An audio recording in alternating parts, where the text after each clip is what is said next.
Party एकताको कुरा हालै भर्खरै मात्रै सुरु गरेको कुरा होइन। हामीले धेरै समय पहिलेदेखि नेपालमा कम्युनिस्ट आन्दोलनको एकताको आवश्यकताको कुरा गर्यौं र पछिल्लो पटक हामीले गएको निर्वाचन वरिपरि पनि फेरि एकचोटि पार्टी एकताको निम्ति संयोजन समिति बनाउने कुरा पनि गर्यौं, दस्तावेज पनि तयार गर्यौं। तर निर्वाचन आइ नै हालेको हुनाले तत्काल एकता अगाडि बढाउन नसकिने ठानेर त्यसलाई थापी राखिएको थियो र हामीले जेन्जी आन्दोलन भन्दा अगाडि के विगतको नेकपाको अनुभव, किनकि हामीले नै प्रस्तावित गरेर नेपाल कम्युनिस्ट पार्टी नेकपा बनायौं, झन्डै 2/3 बहुमत नेपाली जनताले नेकपालाई दियो पनि, तर त्यो एकतालाई हामीले बचाउन सकेनौं।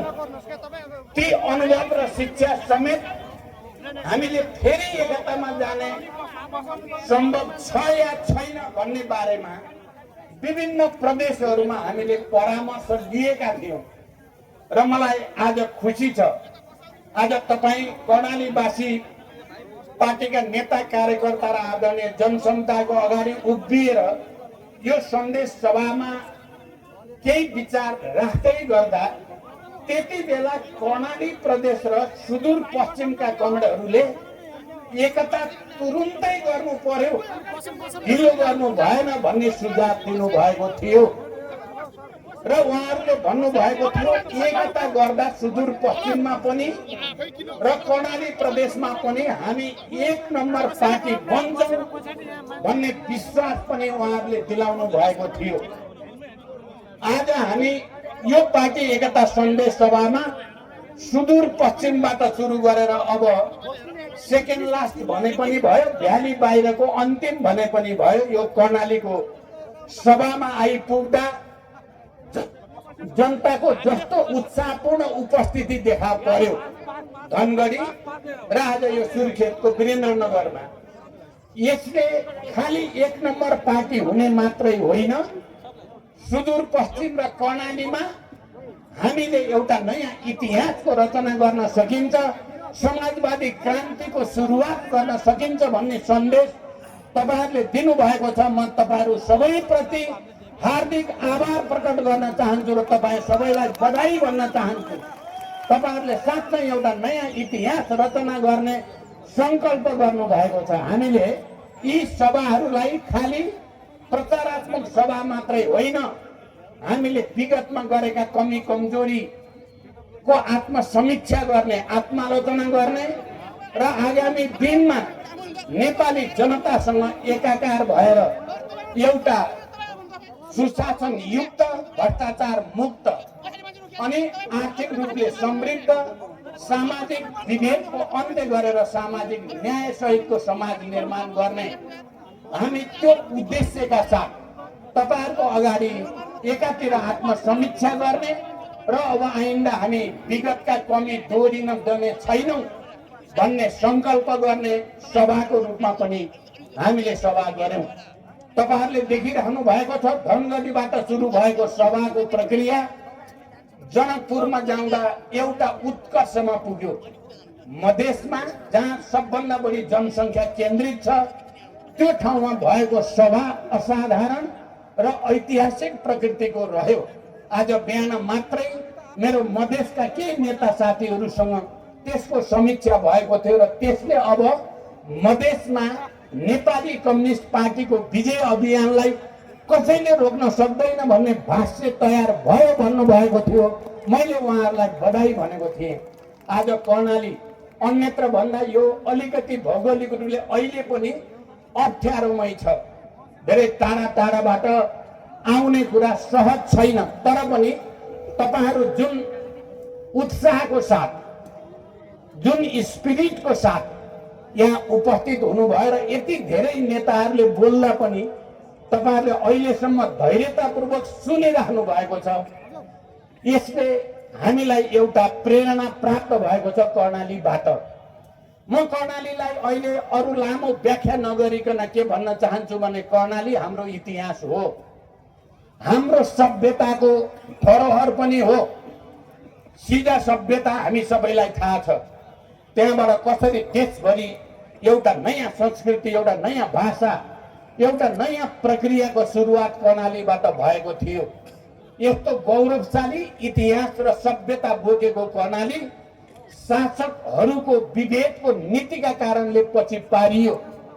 म कर्णालीलाई यस अर्थमा पनि सम्झिन चाहन्छु, हिजो जनयुद्ध र जनआन्दोलनमा हजारौं शहीदहरू, बेपत्ता योद्धाहरू, घाइते अपाङ्गहरूले त्याग, तपस्या र बलिदानका कीर्तिमान कायम गरेर कर्णाली वीरताको प्रतीकको रूपमा तपाईहरुले स्थापित गर्नु भएको छ। त्यसको लागि पनि म कर्णालीवासीलाई सम्मान गर्न चाहन्छु र त्यो वीर गाथा कोरेकोमा तपाईहरुप्रति अभिनन्दन पनि भन्न चाहन्छु।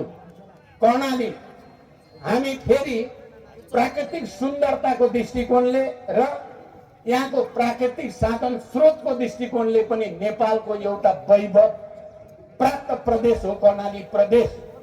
यहाँको जडीबुटी, यहाँको जल विद्युतको अपार सम्भावना, यहाँको विकास र पर्यटन सबै क्षेत्रमा क्रान्तिकारी ढङ्गले परिवर्तनको सम्भावनाको प्रदेश पनि हो कर्णाली। त्यसकारण हामीले सुदूरपश्चिममा भन्यौं त्यसको ऐतिहासिकता र महत्त्व के हो र हामीले कर्णालीमा पनि भन्दैछौँ यसको ऐतिहासिक विरासत र यसको महत्त्व के चिज हो भन्ने कुरा हामीले अहिले गम्भीर अध्ययन गरेर यहाँका सबै सम्भावनाहरूलाई अधिकतम सदुपयोग गर्ने भनेको समाजवादबाट मात्रै सम्भव छ र त्यो समाजवाद समुदायमा आधारित समाजवाद हुनेछ र त्यसको निम्ति हामीले एउटा नयाँ समीक्षा, नयाँ संकल्प र हामीले उत्पादन र उत्पादकत्व वृद्धि गरेर देशभित्रै कृषिमा आधारित उद्योगहरू स्थापना गर्ने, ठूलो संख्यामा रोजगारी सृष्टि गर्ने अपार सम्भावना पनि कर्णालीमा छ। हामी त्यही संकल्प लिएर तपाईहरुको अगाडि उपस्थित छौं।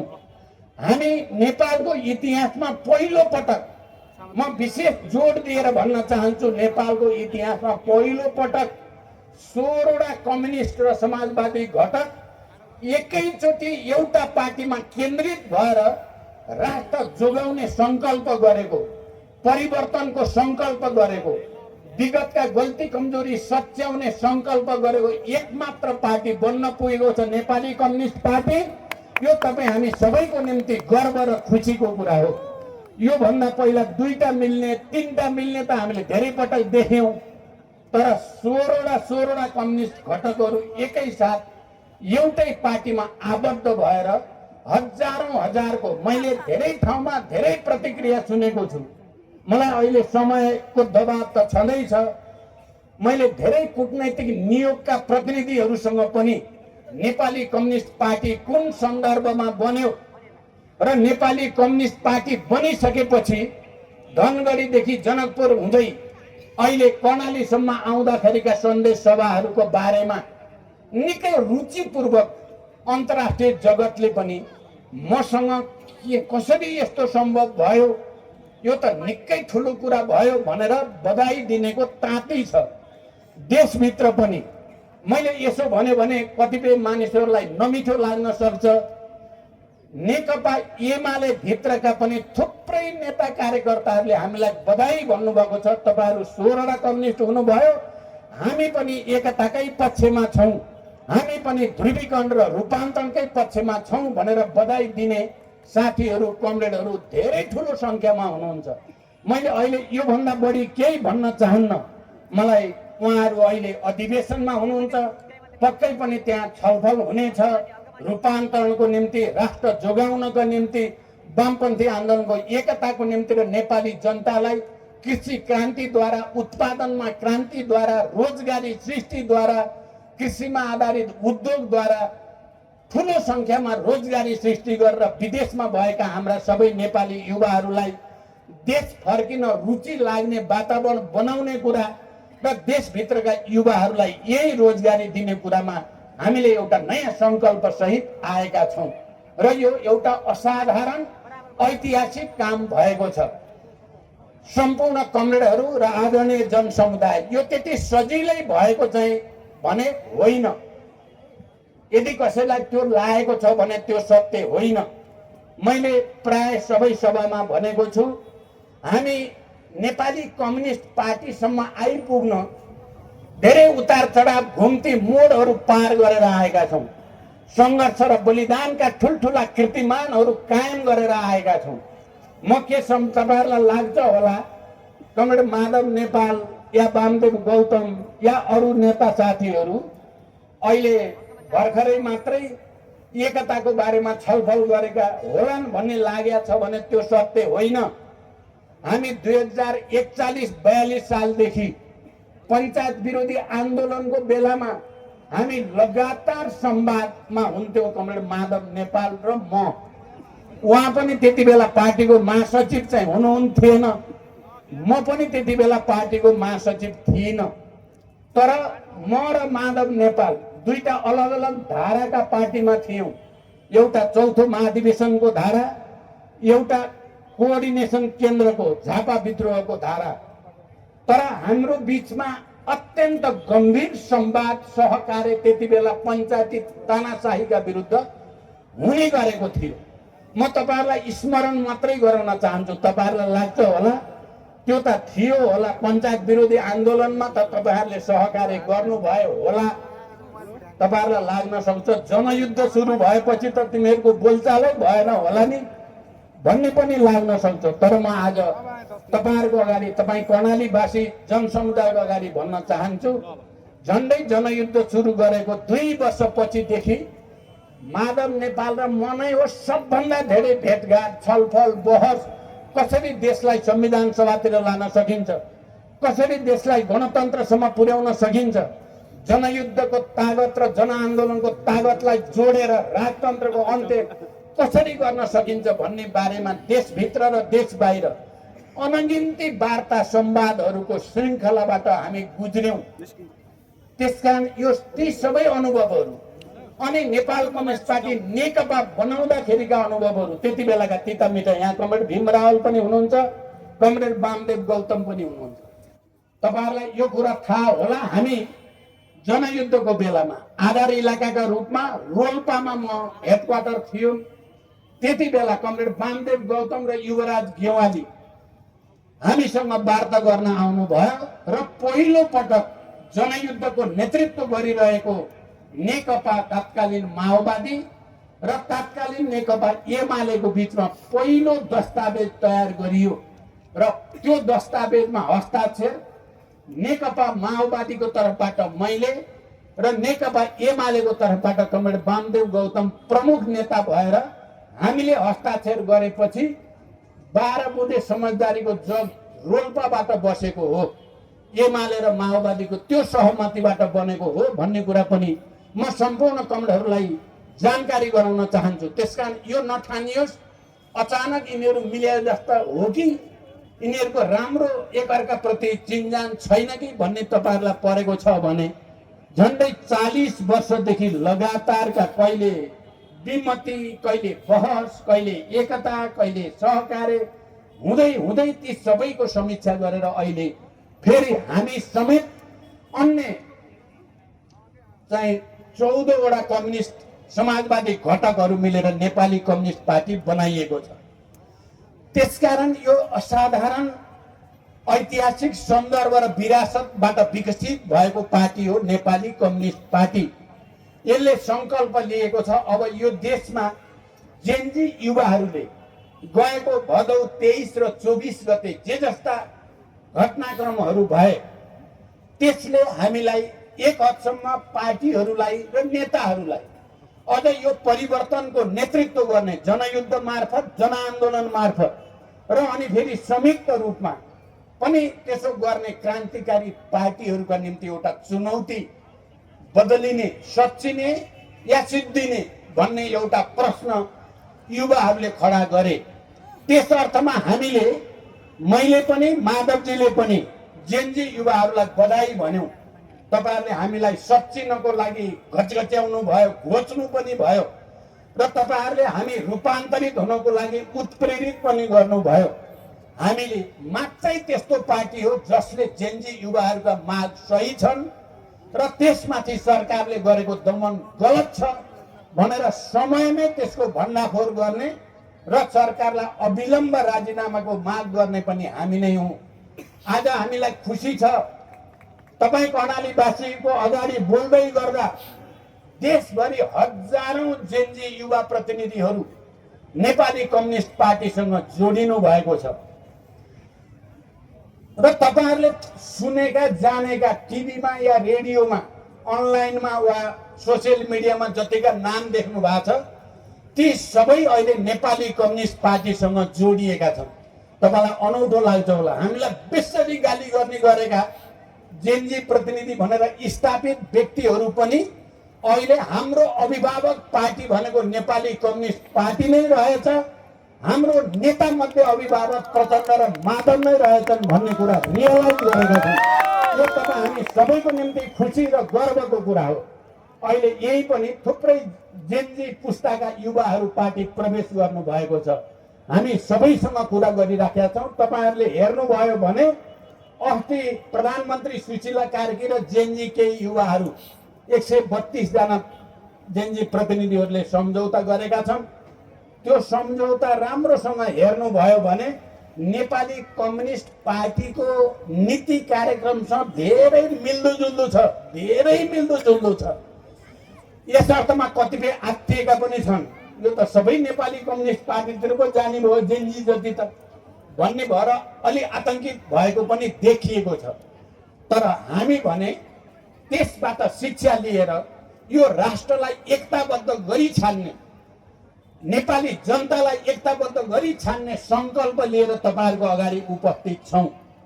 मैले विराटनगरमा अस्ति यस्तै सभामा बोल्दै गर्दा भनेको थिएँ हामी नेपालीहरू अहिले तुरुन्तै हामी कुनै विदेशी चलखेल या हस्तक्षेपका विरुद्ध एटमिक इनर्जी तयार पारेर मिसाइल आक्रमण गर्न सक्ने स्थितिमा हामी छैनौं। हामीले कुनै ब्यालिस्टिक मिसाइल प्रहार गरेर विदेशी चलखेल र हस्तक्षेप रोक्न सक्ने तागत पनि हामीसँग छैन। तर हामी नेपाली 3 करोड नेपाली एक ढिक्का भएर अगाडि बढ्यो भने दुनियाँको कुनै पनि मिसाइलले केही पनि गर्न सक्ने छैन। नेपाली जनताको जित हुनेछ। त्यसकारण हाम्रो तागत जनताको चेतना हो, जनताको शक्ति हो, जनताको एकता हो। त्यहाँ जनताको एकताको लागि जनताको तागत निर्माणको लागि हामीले नेपाली कम्युनिस्ट पार्टी बनाएर जनतासँग अपिल गर्दै जनतासँग आत्मसमीक्षा गर्दै अगाडि बढेका छौं र हामी उत्साहित छौं। साँच्चै नै जनताको रियाक्सन जनताको चाहिँ प्रतिक्रिया निकै राम्रो आयो। धनगढीमा हजारको सभा जसरी सम्पन्न भयो हामीले ठान्यौं हाम्रो एकताको प्रयास जनताद्वारा अनुमोदित भयो, हामी सफल भयौं। हामी जनकपुर पुग्दा हामीले देख्यौं हजार लाख भन्न सकिने गरी जनता शहरभरि जसरी उपस्थित भए हामीले ठान्यौं अब यो एकता नेपालको तराई मधेस पहाड हिमाल सबैतिरको जनताले यसलाई स्वीकार गर्यो। हिजो पनि स्वीकार त गरेकै थियो। नेपाल कम्युनिस्ट पार्टी नेकपा बनाउँदै गर्दा मैले त सबै ठाउँ भनेको छु, तपाईहरुले सुन्नु पनि भएको छ। त्यसको पहिलो प्रस्तावक हामी नै थियौं। बामदेजी र म ल जाउँ त केपी ओलीलाई प्रस्ताव राख्न भन्ने सल्लाह गरेर अनि म गएको थिएँ र पार्टी एकताको प्रस्ताव राखेको थिएँ। भयो पनि जनतामा निकै ठुलो उत्साह। अब समाजवाद सायद छिटै निर्माण हुन्छ, गरिबका दिन अब जान्छन्, शोषक सामन्तहरू सबै कारबाहीमा पर्छन् भन्ने आशा अपेक्षाले गर्दा नै जनताले झन्डै 2/3 मत दिएको पनि हो। तर कम्युनिस्ट पार्टीमा अझ विशेष गरी नेतृत्वको प्रश्न भनेको की चाबी हुँदो रहेछ। नेतृत्व सही भयो भने र विचार सही भयो, पहिलो कुरा त विचार सही भयो भने र दोस्रो कुरा नेतृत्व सही भयो भने नभएको शक्ति पनि आर्जन हुँदो रहेछ र एकपछि अर्को विजय हासिल गर्न सकिँदो रहेछ। विचार र नेतृत्व गलत भयो भने भएको शक्ति पनि बर्बाद हुँदो रहेछ। त्यही कुरा नेकपा नेपाल कम्युनिस्ट पार्टी नेकपा कालमा हामीले अनुभव गर्यौं। केपी ओलीको ठाउँमा अर्को कोही नेता भएको भए, त्यति बेला प्रमुख भएको भए, या त्यसको ठाउँमा अर्को कोही प्रधानमन्त्री भएको भए के हुन्थ्यो होला, म कहिलेकाहीँ फर्केर हेर्ने गर्छु। त्यसो गर्दा नेपाल समाजवादतिर अगाडि बढिसकेको हुन्थ्यो। यो कुरा अघि माधवजीले भने जस्तै हामीले नेतृत्व गर्दा गरेका राम्रा काम पनि सम्झिनु पर्दछ, हामीले गर्न नसकेका कमी कमजोरी र सीमा पनि समीक्षा गर्नु पर्दछ। पहिलोचोटि गणतन्त्र नेपालको प्रधानमन्त्री हुँदै गर्दा हामीले मध्य पहाडी लोकमार्गको कुरा होस्, उत्तर दक्षिण कोरिडोरको कुरा होस्, थुप्रै विश्वविद्यालयको कुरा होस्, या गरिबको ऋण मिना गर्ने कुरा, गरिब किसानहरूको ऋण मिना गर्ने निर्णय हामीले गर्यौं। यो त राम्रो कुरा थियो। दोस्रो पटक हामीले लोड सेडिङबाट आक्रान्त भएको नेपाललाई लोड सेडिङ मुक्त नेपाल बनाउने ऐतिहासिक कार्य त हामीले पूरा गरेकै हो। यसलाई नराम्रो त कसैले भन्न सक्दैन। भलै अहिले कुलमानले गुण बिर्सेर जुन थालमा खायो त्यसैमा छेद हाल्न खोजेका छन्, तिनले त्यसो नगरून् भन्न चाहन्छु। कुलमानको बुद्धि फिरोस्, कुलमानको बुद्धि फिरोस्। यस्तो बैगुनी भएर तिनले पार पाउने छैनन्। नेपाली जनताले यसो गरे भने तिनलाई धेरै माफ दिन्छ जस्तो पनि मलाई लाग्दैन। मलाई जनताले बनाएको भन्ने कुरा दुई पटक प्रधानमन्त्रीको हैसियतले मैले टिपेर ल्याएर यो मान्छे राम्रो छ भनेर गरेको कुरा र उनले पहिला पहिला भनेको पनि फेरि प्रचण्डले हो मलाई बनाएको भनेको कुरा बिर्सेर अहिले लाज मर्नु। म यो भन्दा बढी भन्दिनँ बिचरा। त्यसकारण हामीले त्यो गर्यौं र तेस्रो पटक तपाईहरुले देख्नुभयो भ्रष्टाचारका विरुद्ध एउटा अभियान छेडियो। सुशासनका पक्षमा, सामाजिक विभेदका विरुद्ध नागरिकताको स्थिति के थियो तराई मधेसमा, हामीले ऐन बनाएर त्यसलाई समाधान गर्यौं। मिटर ब्याज पीडितहरूको के हालत थियो, हामीले ऐन बनाएर त्यसको समाधान गर्यौं। हाम्रा छिमेकीसँगको सम्बन्ध कति असन्तुलित थियो, हामीले सन्तुलित गर्यौं। 10,000 मेगावाटको सहमति तपाईहरुलाई थाहा छ।